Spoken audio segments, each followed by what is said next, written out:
Clichéois, Clichéoises, bonsoir. Merci de me regarder. Je voudrais vous présenter le programme du Front National et du Rassemblement Bleu Marine pour Clichy. J'ai envie de suivre un peu la vie d'un citoyen qui commence à sa naissance et jusqu'à son décès, et vous montrer que la vie à Clichy peut être améliorée de la naissance jusqu'à la mort. Vous avez su que la maternité de Clichy avait failli être fermée. Il est hors de question pour moi que la maternité ferme, tout simplement parce que nous sommes une population de 60 000 habitants et que donc il est tout à fait justifié d'avoir un service public de ce style à demeure dans notre commune. À propos des naissances, on parle beaucoup en ce moment de la PMA, la procréation médicalement assistée, de la GPA, gestation par autrui. Nous sommes résolument contre l'abus de ces techniques. Bien sûr que le progrès technique est une bonne chose en soi, mais il ne faut pas l'utiliser à tort et à travers. Et nous sommes tout à fait pour respecter la nature. La nature a fait que les êtres vivants ont besoin d'un père et d'une mère. Donc, à la fois pour la procréation, mais également pour le mariage, nous sommes rigoureusement en faveur de la conservation de cette tradition, qui est plus qu'une tradition, c'est tout simplement dicté par la nature. À ce propos, si vous m'élisez maire, je ferai un référendum où je vous poserai la question: voulez-vous que le maire de votre ville célèbre des mariages homosexuels, puisque vous avez été privé de ce référendum l'an dernier. La vie ensuite se poursuit par l'école maternelle. Et vous savez qu'aujourd'hui, un certain nombre de choses ne vont pas dans nos écoles. Alors en particulier, vous avez entendu parler de la théorie du genre, dans laquelle un enfant choisirait son sexe une fois qu'il serait adulte. Là encore, on ne respecte pas la nature, et tout ça nous paraît de faux progrès. Donc je suis résolument contre ça, et je pense que le maire peut avoir une influence sur, par exemple, les intervenants extérieurs qui se rendent dans les écoles, ou les associations qui se rendent dans les écoles pour faire du prosélytisme. Je ferai une sélection rigoureuse pour que ces gens-là ne puissent pas faire croire aux enfants qu'ils choisiront plus tard leur sexe. Dans les écoles, il faut aussi bannir toute entrée abusive de la religion. Nos écoles sont laïques. Alors bien sûr, il y a des écoles privées, mais dans les écoles laïques, on doit respecter cette laïcité. Ça veut dire que, évidemment, pas de voile sur le visage des femmes, pas de voile pour les femmes qui accompagnent les enfants en sortie, pas de nourriture halal au menu des cantines, et pas de prosélytisme religieux, et pas de remise non plus en question de l'histoire. À ce propos, je pense que l'histoire de France doit être à nouveau apprise par cœur. Le fait d'apprendre par cœur a été bien sûr remis en question par la gauche depuis des décennies. Il s'agit au contraire de réutiliser les méthodes qui marchent. Vous savez qu'un bon nombre d'enfants entrent en 6e sans savoir bien lire, bien compter, bien écrire. C'est un drame pour la France, et nous sommes de moins en moins bien classés sur le classement PISA, qui classe les pays en fonction de leur qualité éducative. Donc retour aux méthodes éprouvées, le b.a.-ba, l'étape de multiplication, d'addition, de soustraction. De même, il faudra revenir à l'autorité naturelle des professeurs, qui ne devra pas être contestée ni par les élèves, ni par les parents d'élèves. Voilà, quelques éléments sur l'école. Ensuite arrive l'adolescence, et vous savez que l'un des fléaux qui guettent les adolescents, c'est la drogue. Alors nous, c'est tolérance zéro pour les dealers. Il existe actuellement dans Clichy des dealers le soir qui opèrent tranquillement. Il y a plusieurs méthodes pour leur nuire. Il faut bien savoir que le maire n'a pas de pouvoir hiérarchique sur le commissaire de police ni sur la police nationale. En revanche, il a la main sur la police municipale. Mais d'autres mesures peuvent être prises. Par exemple, l'éclairage public, quand il est de bonne qualité, c'est-à-dire quand il éclaire suffisamment, dissuade largement les dealers de dealer. Donc un bon éclairage public, en particulier Place des Martyrs, qui est sous-éclairé, permettra d'éviter des deals. La police municipale sera étoffée, sera aussi armée, car je considère que la police nationale n'est plus en mesure de faire son travail. Ce n'est pas de sa faute à elle, c'est plutôt de la faute de la justice. La justice en France est largement sous-dimensionnée. Le budget de la justice en France est 2 fois moins élevé que le budget de la justice dans les autres pays d'Europe. Et cela se traduit par une lenteur, tout le monde le sait, et ça se traduit également par une absence de places de prison. Il faut en construire 40 000. Alors il n'est pas question de créer des places de prison à Clichy. Il est question que la police municipale soit un relais entre vous, citoyens, qui avez besoin de justice, et la police nationale, qui évidemment fait son travail, mais qui n'est pas relayée par derrière par la justice. Et donc la police municipale aura pour mission d'intervenir autant qu'elle le peut, mais attention, ses prérogatives sont réduites, mais dès qu'elle ne peut plus intervenir, elle fait appel à la police nationale qui, je l'espère, se déplacera plus facilement que quand c'est vous, simple citoyen, qui l'appelez. Voilà ce que je compte faire sur la police municipale.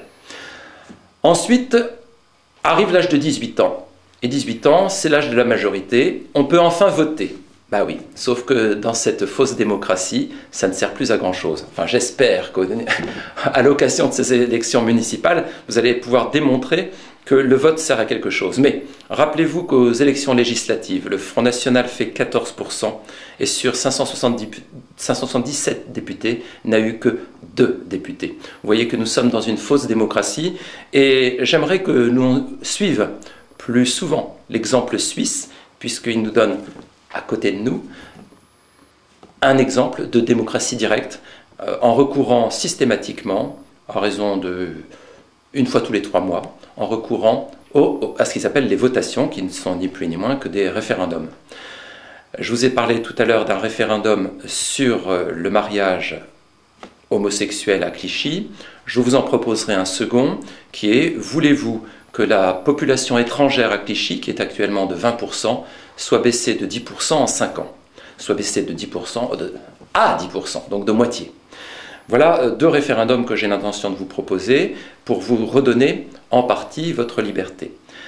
Votre liberté, c'est aussi le fait de devenir propriétaire. Pourquoi je vous dis ça ? Pour trouver nos 45 colistiers à Clichy, je me suis adressé bien sûr à la population et beaucoup d'entre vous m'ont répondu: ah ben je ne peux pas parce que vous comprenez, je vis dans une HLM, cette HLM dépend du maire, si le maire apprend que je suis sur votre liste, il risque de me retirer l'HLM ou en tout cas de me faire des ennuis. De même, si ce n'est pas une HLM dans laquelle j'habite, eh bien mon fils ou quelqu'un de ma famille travaille à la municipalité et vous comprenez, là encore, eh bien liberté, égalité, fraternité, on peut déjà rayer le mot liberté à Clichy, puisque beaucoup de Clichychois ne se sentent plus libres. Donc, 2 choses.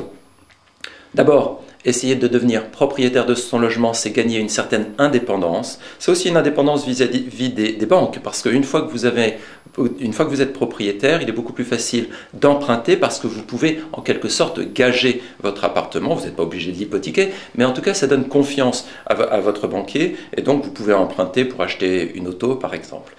Une deuxième chose, au point de vue de la liberté, c'est bien sûr le travail.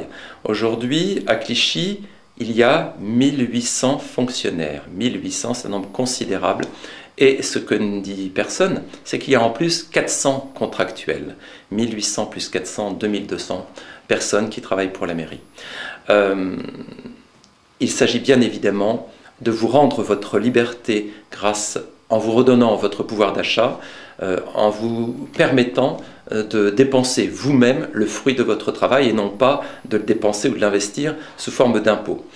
À notre programme, j'ai écrit de ne pas renouveler tous les fonctionnaires qui partent à la retraite. Je n'ai pas dit 1 sur 2, j'ai bien dit la totalité, de façon à descendre le nombre de fonctionnaires de façon importante. La fiscalité est aussi grévée par le fait que nous sommes surendettés. Nous avons 150 millions d'euros de dettes. Sachez que ça signifie que tous les ans, nous payons 8 millions d'euros de frais financiers. Ces 8 millions d'euros correspondent à 25% de notre potentiel en investissement. Vous voyez que nous pourrions donc, au lieu de dépenser par exemple 32 millions, nous pourrions dépenser 40 millions. Donc la dette n'est pas morale vis-à-vis de nos enfants, c'est bien nous qui profitons des investissements qui ont été faits, c'est donc bien à nous de les payer. Voilà ce que je voulais vous dire au niveau de la fiscalité. Pour l'emploi, puisque c'est l'un des soucis principaux des Français, et on les comprend, vous savez que nous voulons, nous, au Front National, relocaliser l'industrie, mettre des barrières douanières, et ce travail qui devrait être fait au niveau national ou européen, tant que nous n'avons pas le pouvoir, ne peut pas être fait. Donc au niveau local, ce que j'aimerais, c'est faire venir des entreprises. Donc à chaque fois qu'un terrain est en friche, il ne s'agit plus pour moi de construire des habitations, mais au contraire de faire venir des entreprises. Nous sommes 60 000 habitants sur 3 km², c'est-à-dire 20 000 habitants km².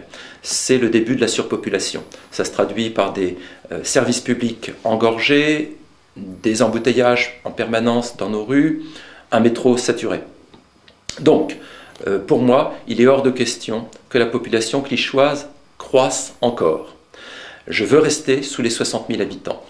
C'est pour ça que si l'on construit des immeubles, c'est à condition d'en avoir détruit, en remplaçant un logement par un autre logement. Simplement, la qualité, en revanche, sera améliorée. Donc, mon programme, ça n'est plus le quantitatif, c'est le qualitatif pour votre bien-être. La liberté, c'est aussi la liberté de choix des établissements scolaires de vos enfants. Actuellement, vous n'avez pas le choix, vous êtes obligé à Clichy de mettre vos enfants dans des écoles publiques, parce qu'il n'y a pas d'école privée. Donc, typiquement, une entreprise qu'on peut faire venir à Clichy, c'est tout simplement un établissement scolaire privé. C'est une idée, bien évidemment, on peut aussi imaginer des entreprises de production, puisque c'est la production qui enrichit. Évidemment, il ne s'agit pas d'industrie lourde, mais d'industrie légère, de transformation, de stockage, dans un bassin d'emploi et de population tel que la région Île-de-France, on devrait trouver des entreprises intéressées. Évidemment, il faut les attirer par une fiscalité intéressante, avec en contrepartie l'engagement réel d'embaucher des Clichéois.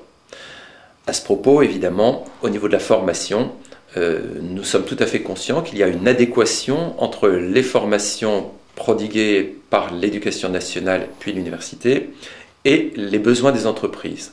Donc là aussi, nous ferons un effort pour aller voir les entreprises, leur demander quelles sont les compétences dont ils ont besoin, de façon à orienter les jeunes Clichéois vers ces métiers-là, de façon à ce qu'ils puissent vivre et travailler dans la même ville. Vous savez qu'aujourd'hui, bon nombre de personnes mettent 1 heure le matin et 1 heure le soir pour rentrer chez eux, ce qui nuit bien évidemment à leur qualité de vie. Ensuite, après le travail, il y aura la retraite et puis la vieillesse. Donc vous savez que nous manquons de place également dans les établissements pour personnes âgées. Là encore, ça peut être très bien une entreprise qui crée ce genre d'investissement à Clichy pour notre population. Voilà, je vous ai dressé rapidement quel était mon projet pour la ville. Sachez qu'en fait, ce projet pour la ville, c'est surtout un projet pour l'État français, avec l'arrivée probable de Marine Le Pen en 2017, après la trahison de Sarkozy et la déception de Hollande. Marine ne pourra effectivement mener la politique qu'elle a prévue que si elle a des relais dans toutes les communes de France. Donc, il y a un double enjeu dans cette élection. L'enjeu, bien sûr, de la municipale, de mettre à la tête de votre municipalité une personne qui a envie de faire que vous viviez mieux au quotidien. Et deuxièmement, préparer le terrain pour l'arrivée de Marine Le Pen. Donc n'hésitez pas à voter pour nous et même à nous rejoindre en adhérant, en venant militer avec nous et puis aussi le jour du scrutin en participant en tant qu'assesseur, en tant que scrutateur au scrutin. Je vous remercie de votre attention, à bientôt.